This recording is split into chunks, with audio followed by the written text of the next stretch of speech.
আসসালামু আলাইকুম। মাছ পচা সার নিয়ে আজকের ভিডিও। মাছ পচা সার উদ্ভিদের জন্য খুবই উপকারী একটি সার। কিভাবে এটি আমরা তৈরি করব এবং ব্যবহার করব সেটা নিয়ে একটা সংক্ষিপ্ত ক্লাস।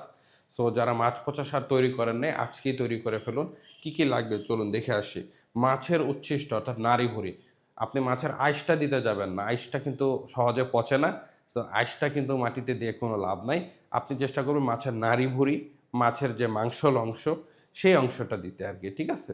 ফুলকা-টুলকাও দেওয়া যায়, কোনো সমস্যা নেই। তো এই মাছের উচ্ছিষ্ট প্রায় ৫০ কেজির মতো নিবেন।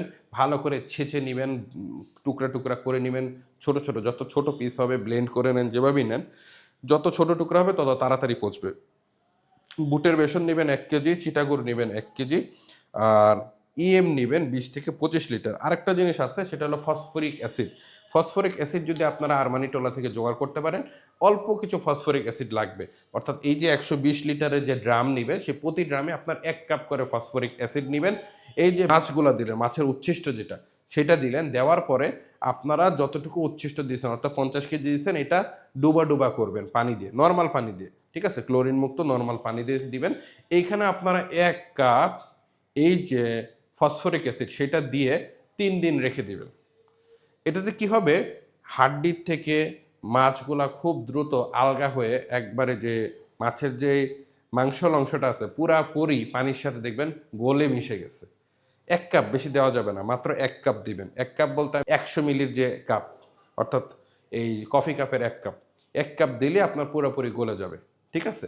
তো এইটা দেওয়ার পরে আপনারা যেটা করতে পারেন অর্থাৎ ১৫০ মিলির মতো আরকি হয়।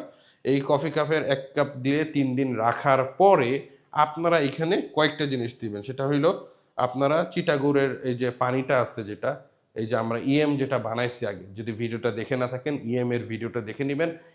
এর যে সলিউশন আছে এটা ২০-২৫ লিটার ড্রাম প্রতি দিয়ে দিবেন। আপনারা যে চিটাগুড় আছে সেটা ১ কেজি দিয়ে দিলেন। বুটের বেসন ১ কেজি দিয়ে দিলেন এবং মাছের যে উচ্ছিষ্ট সেটা ৫০ কেজি তো আগেই দেওয়া আছে এই পানি দিয়ে মিশানো এবং এই ফসফরিক অ্যাসিড দিয়ে ৩ দিন রেখে দেওয়া। ৩ দিনে খুব ভালো মতো এটা মিক্স হয়ে যাবে। মাঝে মধ্যে একটু নেড়ে দিতে হবে প্রতিদিন। ঠিক আছে? যাতে করে এটা পানির সাথে মিশে যাবে এবং অ্যাসিডের বিক্রিয়াটা খুব বেশি না থাকে। ঠিক আছে? কারণ তা নাহলে এর মধ্যে এত কড়া অ্যাসিডে দিলে গুলা কিন্তু মারা যাবে। তো এটা যাতে না হয় আপনারা এই মাছের উচ্ছিষ্ট ৫০ কেজি এরকম ১ম এ কি করলেন? ফসফরিক অ্যাসিড যদি জোগাড় করতে পারেন, না করতে পারলে কোনো ক্ষতি নাই। এক্ষেত্রে আপনার সময়টা একটু বেশি লাগবে। হয়তো ১.৫ মাসের মতো লেগে যাবে এই সারটা তৈরি হইতে। আর যদি ফসফরিক অ্যাসিড দেন তাহলে ২০ থেকে ৩০ দিনের মধ্যেই এই সারটা রেডি হয়ে যাবে।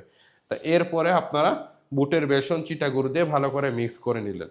এতে করে ওখানে যদি কিছু অ্যাসিডিক বিষয় থাকে সেটা একদম নিউট্রাল হয়ে যাবে।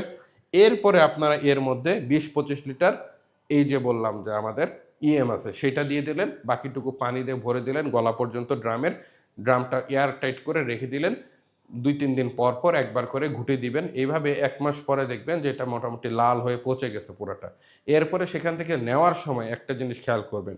খৈল পচা তো আমরা আসলে ছাঁকি না। ছেঁকে নিতে পারলে ভালো। ঠিক আছে?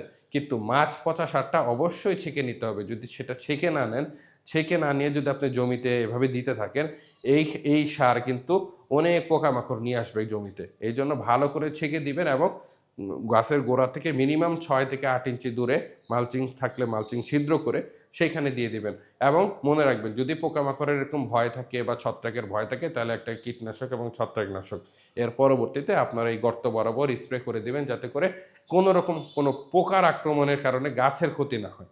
এটা আপনাদের মাথায় রাখতে হবে। কিন্তু এটা অত্যন্ত ভালো কাজ করে, ফল মিষ্টি করে, ফল অত্যন্ত বড় করে। ডোজ হইল ৫ থেকে ১০ দিন পর, পর আপনারা সবজি জাতীয় গাছে ব্যবহার করবেন। গাছ ছোট থাকলে ১০ দিন পর, পর দিলেন। গাছ যখন ফল আসবে তখন ৫ দিন পর, পর দিলেন, ৩ দিন পর, পর দিলেন। পরিমাণটা কিন্তু অনেক পাতলা, ডাইরেক্ট দিবেন না। এখানেও আমার একটু বলা আসলে মিস হয়ে গেছিল। আপনারা ভালো করে খেয়াল রাখেন। মাছ পচাটা আপনি ছাঁকলেন, ছেঁকে মিনিমাম ২০ থেকে ৫০ গুণ পানি, অর্থাৎ ১ লিটারের সাথে ২০ লিটার বা ৫০ লিটার পানি মিক্স করে তারপরে জমিতে দিবেন। অর্থাৎ আপনার গাছ যদি ছোট থাকে ৫০ লিটার পানির সাথে ১ লিটার মাছ পচা সার যোগ করবেন। আর যদি আপনার গাছ বড় হইতে থাকে আস্তে, আস্তে আপনি কমায়, কমায় ২০ লিটার পর্যন্ত নিয়ে আসবেন। ঠিক আছে? ২০ লিটারে ১ লিটার দিলেই হবে। এই যে দেখলেন কত অল্প পরিমাণ লাগতেছে। কিন্তু এইটার কাজ কিন্তু অত্যন্ত শক্তিশালী। আপনারা চাইলে খৈল পচা সার, মাছ পচা সার মিক্স করে দিতে পারেন। সেক্ষেত্রে এই যে পানিটার সাথে মিক্স করবেন ওইটার পরিমাণও কিন্তু তুলনামূলক বেড়ে যাবে ঠিক আছে? এতে করে আপনার আরও ভালো রেজাল্ট আসবে। খৈল পচা সারে যে জিনিসগুলো পাওয়া যায়নি, মাছ পচা সারে সেই উপাদানগুলাও গাছ পেয়ে যাবে। এটার সাথে হিউমিক অ্যাসিড, অ্যালজেনিক অ্যাসিড, এরপরে আপনারা চাইলে কিন্তু এই যে আমাদের ট্রাইকোডার্মার যে লিচের যেটা আপনি বানাচ্ছেন ট্রাইকো কম্পোস্ট থেকে, সেটা যোগ করে দিতে পারেন। আপনারা চাইলে এটার সাথে কিছু ডিএপি সার যোগ করে দিতে পারেন, কিছু এসওপি সার যোগ করে দিতে পারেন। আপনারা কোনোভাবেই এমওপি সার এই ব্যাকটেরিয়া, এমওপি কিন্তু ব্যাকটেরিয়া মেরে ফেলবে, এর মধ্যে ক্লোরিন আছে, ক্লোরিন কিন্তু আপনার ভালো ব্যাকটেরিয়া মেরে ফেলে। এই জন্য কখনোই এমওপি সার মেশাবেন না, মিশাবেন এসওপি সার। এটা এসওপি কি নামে পাওয়া যায়, আপনার যেমন কুইক পটাশ, তারপর ইজি পটাশ, তারপরে সেমকোর এসওপি পাওয়া যায়, এগুলো আপনারা মিক্স করবেন।